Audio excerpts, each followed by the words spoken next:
Welcome to the Power in Motion podcast, the show for women who want to develop a kinder relationship with their body so you can feel healthy, happy, and confident without restricting food, doing torturous exercise, or constantly worrying about the number on the scale. I'm your host, Kim Hagel, size-inclusive fitness specialist and certified non-diet health and life coach specializing in body image. This podcast is here to provide weight-neutral, health at every size aligned information and coaching on sustainable habits and mindset shifts so you can feel your very best in the body you have right now. Let's lace up our runners and go for a walk while we chat. Hey friends, welcome back. Hey, if you're just joining us for the first time, I'm so glad that you're here. My name is Kim, and I am a personal trainer and registered holistic nutritionist with a passion for helping women to heal their relationship with movement and exercise and their body image so that they can just get off of that start-stop cycle and step confidently out into the world in the body that they have today. And if you're joining us again, welcome back. I'm really thankful for each and every one of you listening to this podcast and being part of our community. And a special shout out and thank you to anybody who has left a review over on iTunes. It is so helpful to me and to our community for those reviews to be there because they help our podcast get seen by other people who want to hear this message. So if you've left a review, thank you so much. And I'm going to give a shout out to Stephanie today, who left a review on iTunes. She starts by saying, "Finally, fitness without dieting. I love Kim's view on movement and fitness. Finally able to be inspired to move my body without having the diet culture playing in the background. I'm looking forward to listening going forward."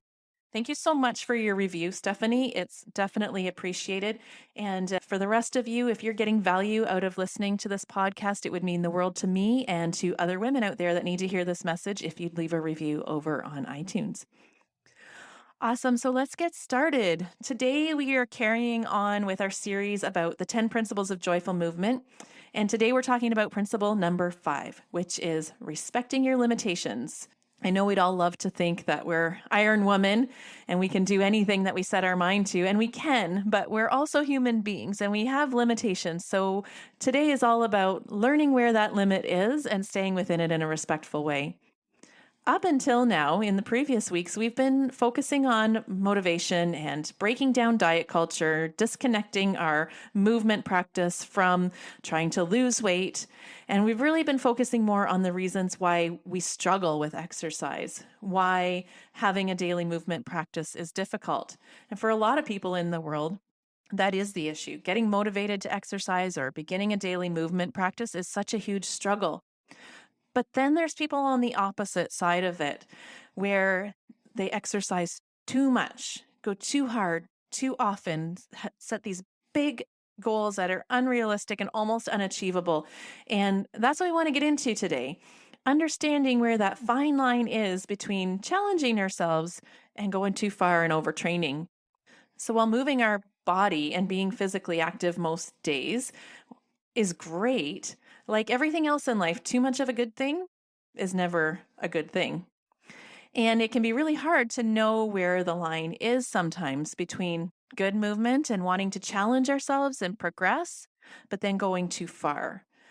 I feel like I'm an expert on this topic. I'm a good person to talk to you about this from the standpoint that I have learned this lesson the hard way, one too many times. That's how I learn most of the important lessons in my life. This topic is definitely personal to me, as overtraining is something that I definitely struggled with in years past. I talked about my early history with sports and exercise and being the girl that was picked last for every sports team. So once I got the taste for exercise, I really had something to prove. Like spending my whole life believing that I sucked and then finding out that I could do something. Yeah, I really had something to prove to myself and everybody else who ever picked on me. So for quite a while, early in my fitness career, my primary goal was to see just exactly what I was made of and what I could do. And it turns out I could do an awful lot.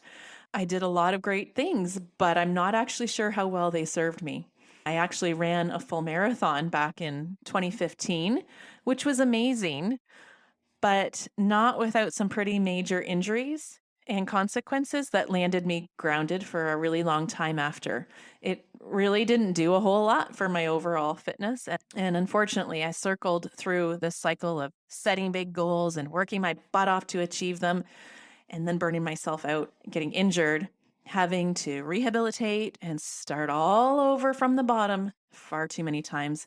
There was no joy in movement in any of that. It wasn't until I learned to listen to my body and figure out what my own strengths and weaknesses are, what I actually enjoy doing, and what my actual goal was, which is really just a consistent movement habit, that then I solved the puzzle. So finding joy in movement means understanding what moves you. It means understanding that you are a unique individual with your own desires, likes, dislikes, abilities, and limitations. Respecting your limitations means meeting yourself where you're at and progressing towards your goals in a safe, body respecting way. It means knowing what you're capable of, but also what injuries or mobility constraints you have, having a clear vision of where you want to go with your fitness and why. That's the really important part, why. And then taking the appropriate action to get there. A couple weeks ago, we talked about the gym police and how they shout at us all the rules, most of which are just arbitrary and all of which do nothing but keep us stuck. It's really important to know what you want out of your personal fitness practice so that you engage in a movement in a way that meets your own needs and helps you get closer to that feeling that you're actually after. Regardless of the rules that the gym police are barking at you about how exercise should look, that doesn't mean anything if it doesn't line up with what you actually want for yourself.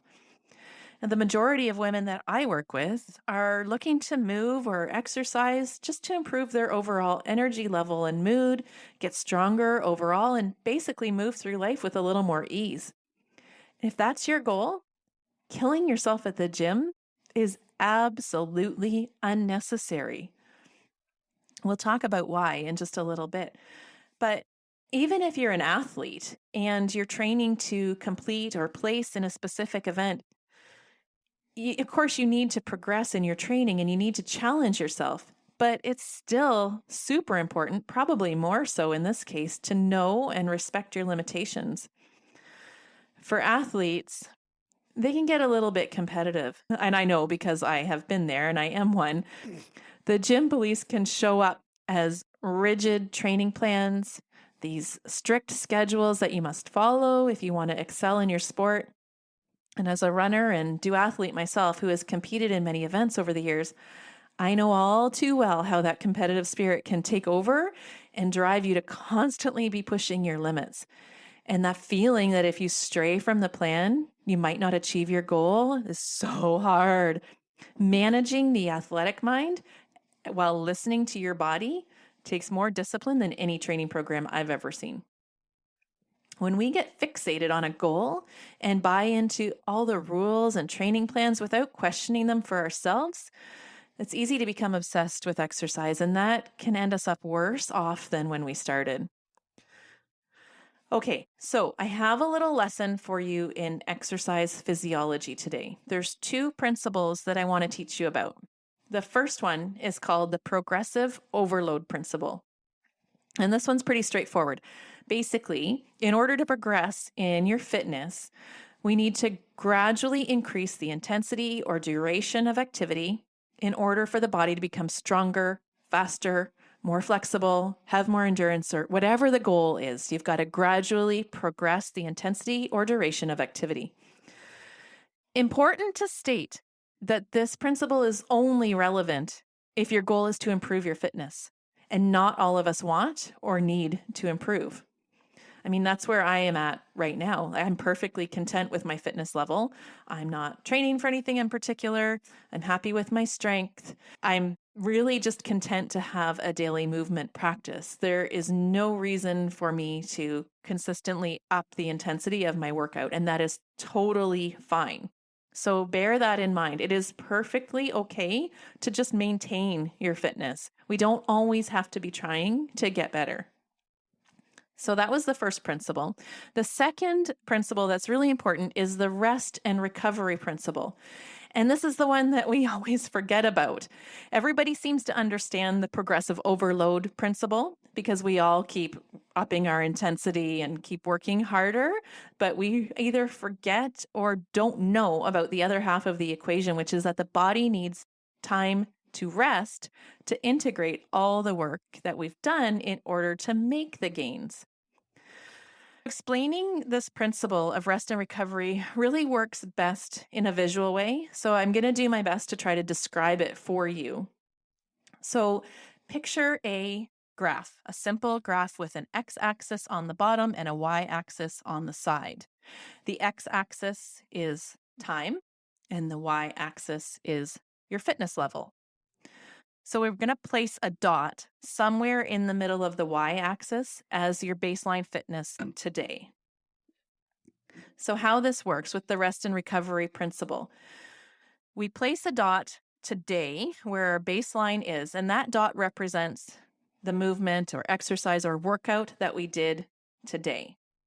So as soon as that exercise session is over, your fitness level actually momentarily decreases. Right? I think you could agree that right after a workout, you're a little less fit than when you started because you're tired, you spent some energy, your muscles are exhausted. It's normal for fitness to be a little bit lower in the hours or minutes after your exercise happens. So there's a dip down. If you can visualize after that little dot, there's a dip down on the y-axis. That's your period of recovery time. So during that time, as time goes by, there's going to be a dip down, and then that's going to start to come back up little by little. As the body integrates all of the benefits from that movement session, your fitness level is going to increase. And what should happen is that there'll be an increase above your baseline fitness, so that when the next workout happens, you're a little bit higher in fitness level than you were the previous day. So the next day, or the next time, I should say, that you go to exercise, you're placing your dot a little bit higher up the y-axis than you did the last time. And then the same thing happens. There's a slight dip after the exercise, and then it comes back up and it gets a little bit higher. And we keep having this down and up wave cycle.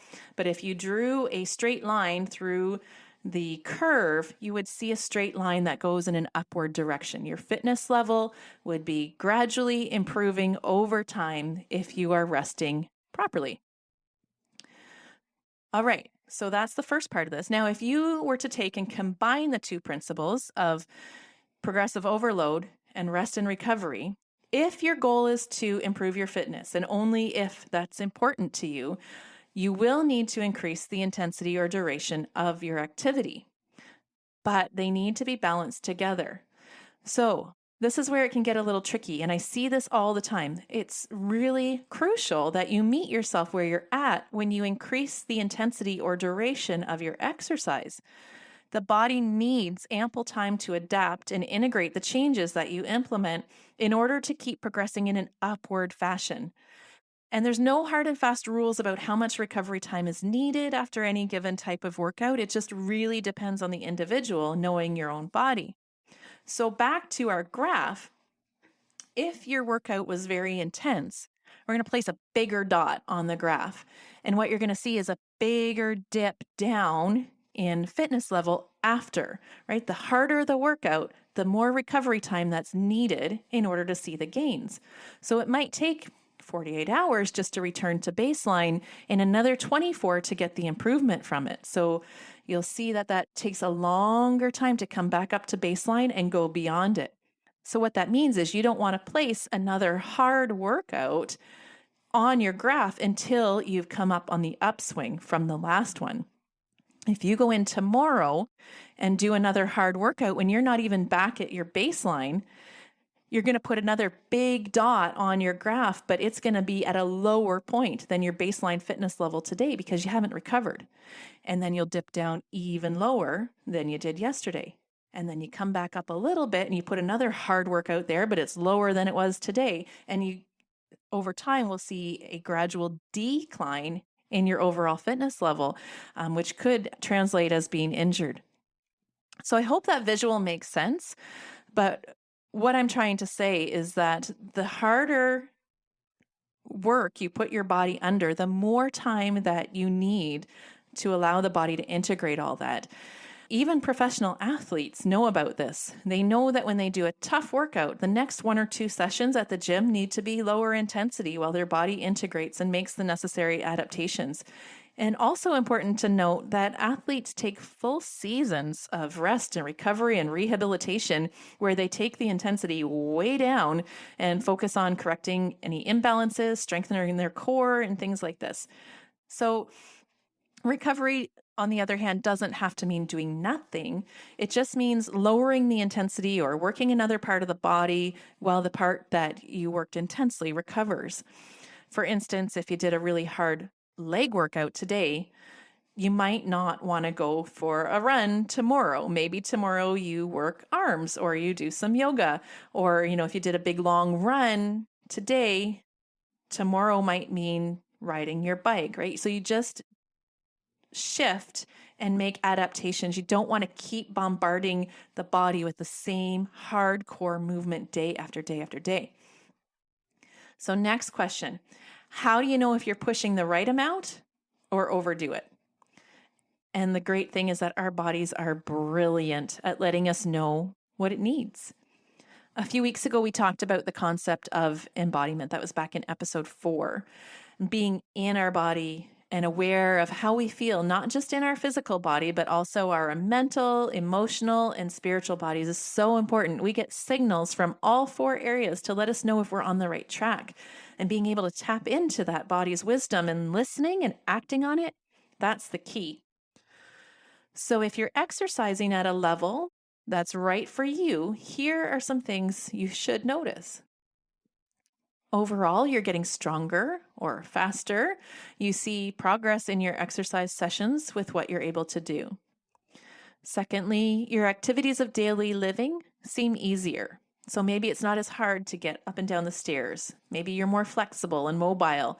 You can get up and down off the floor easily. You don't get as winded when you're running or walking.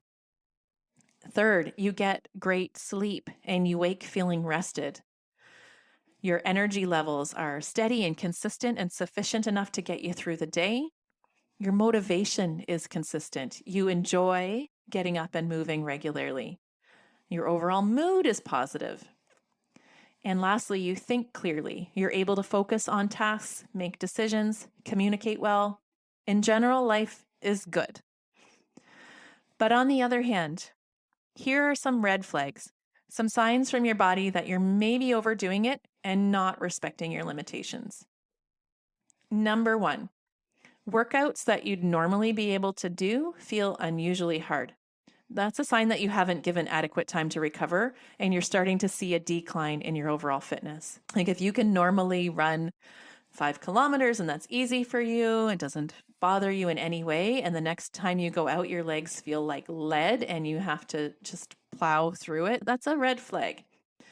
Number 2, trouble falling asleep or staying asleep. What this means is that your sympathetic nervous system is still working even when you're trying to rest. And that's a major sign of overtraining. It can also indicate that your stress levels are high, even when you need them to be low. We need to be able to calm down to sleep. So if you're tossing and turning in bed, or you're waking in the middle of the night, that could be a sign that you're overtraining. Number 3, feeling pain or stiffness in the limbs or joints. Now, if you already have a diagnosed injury, obviously you need to keep yourself safe and prevent further damage. You should be listening to the advice of your MD or physio and working within the parameters that they've set for you. If you have the belief that, you just need to plow through it, that's the whole no pain, no gain thing, and it just gets you hurt.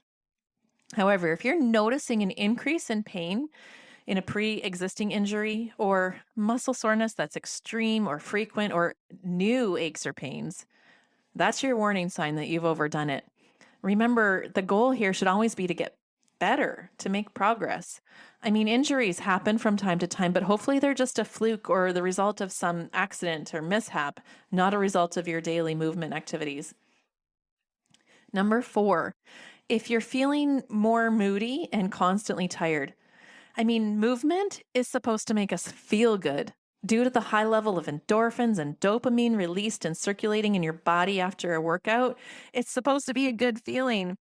But if you're not getting that anymore, or if you feel like napping after every exercise session, or worse, you just dread the thought of getting up to do it, if you feel like a bear who got pulled out of hibernation after a workout and it isn't making you feel good, it's probably time to scale down a little bit.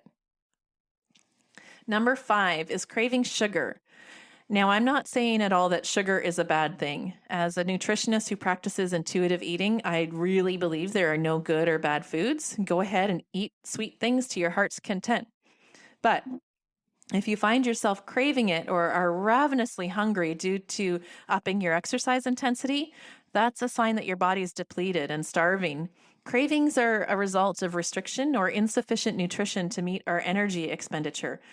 That's a topic for another day, but failing to fuel your exercise is super risky. Number 6, you get sick more often. Well, there's many reasons that a person could fall ill. Exercise shouldn't be one of them. Movement is known to be one of life's natural immune boosters, but over-exercising can deplete the immune system and make it harder for your body to ward off illness. So if you're getting cold after cold and that's not normal for you, that's a sign. And then the final red flag is gaining weight. And I want to be really careful here because I absolutely do not believe that exercise should be used as a way to control or shrink our bodies. I know you've heard me talk about this. It's totally normal for weight to fluctuate from time to time. And I don't think focusing on weight or even weighing ourselves does anything to help us.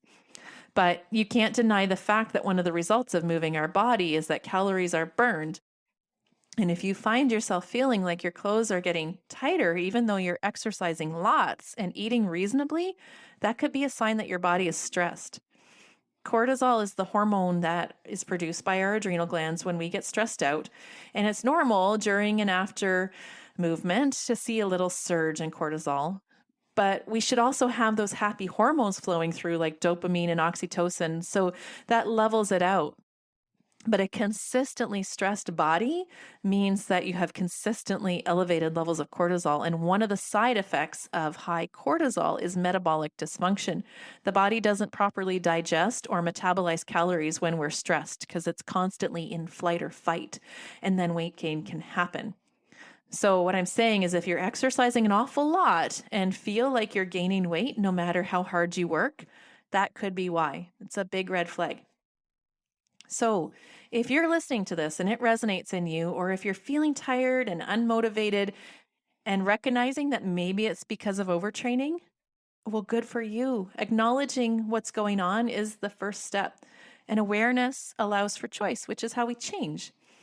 So deciding today to respect your limitations and meet yourself where you're at could save you an injury, or at the very least, help you rediscover some joy in movement. But how do you make the switch? Well, respecting your limitations starts with respecting your body, and here are a few ways that you can show your body some respect.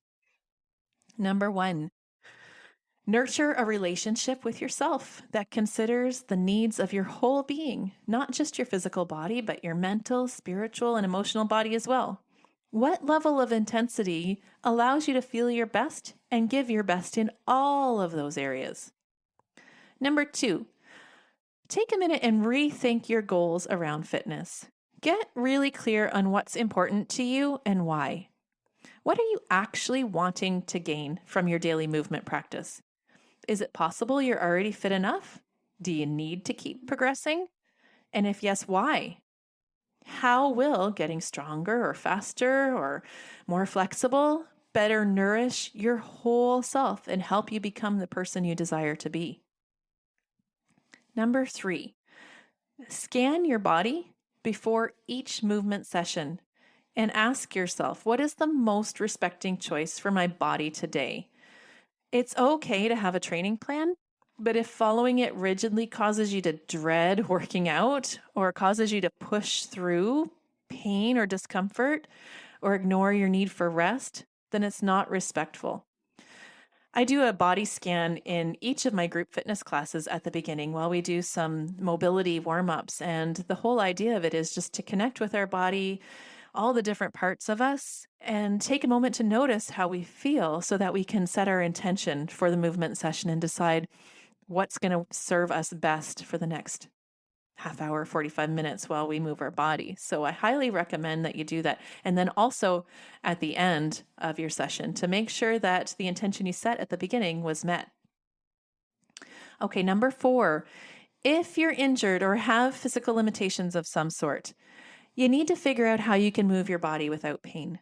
So maybe you need to consult a sports medicine doctor or a physiotherapist or a personal trainer who's trained in working with injuries to find ways to move that don't hurt.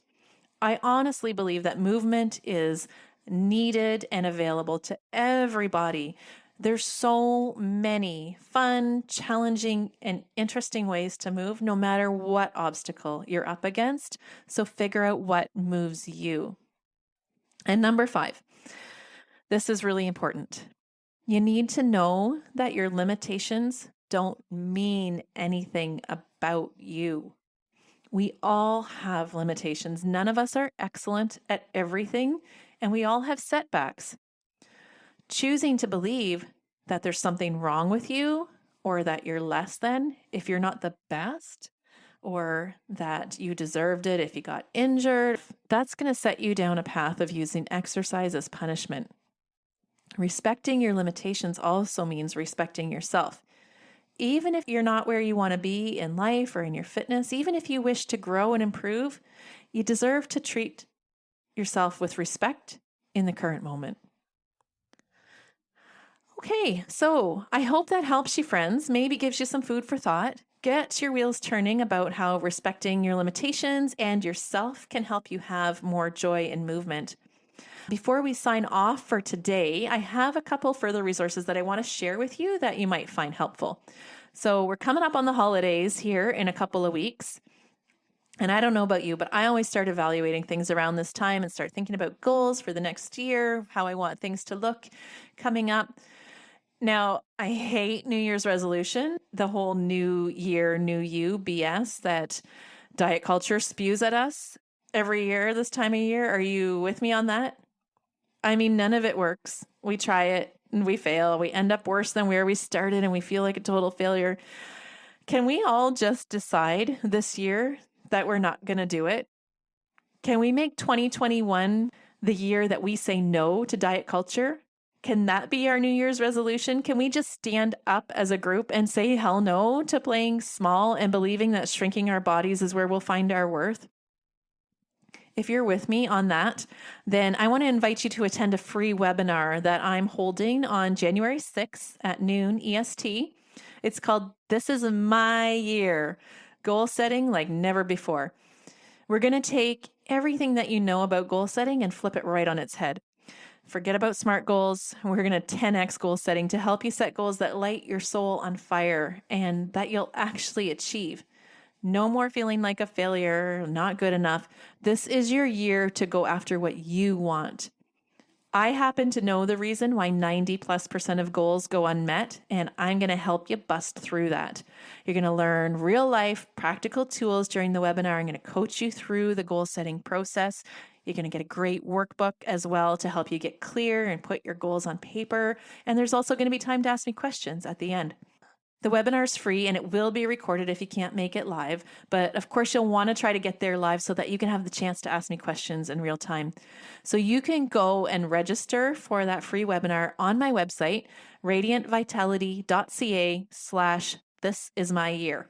The link is also in the show notes as well. And also in the show notes, you'll see the link to The Motivation Secret, my free guide to help you get unstuck and cultivate the desire within to move your body for fun. All right. Until next week, friends, thank you so much for being here, for being part of this community. Remember that you can find me on Instagram and Facebook at Radiant Vitality Wellness, and you can learn more about how to work with me on my website, radiantvitality.ca. Be well, my friends, and here's to your radiant vitality. Thanks for tuning into the Power in Motion podcast today. If you love what you're learning here, then I invite you to take the next step of embodying these concepts into your own life so that you can live your healthiest, happiest life and never again feel held back by your body.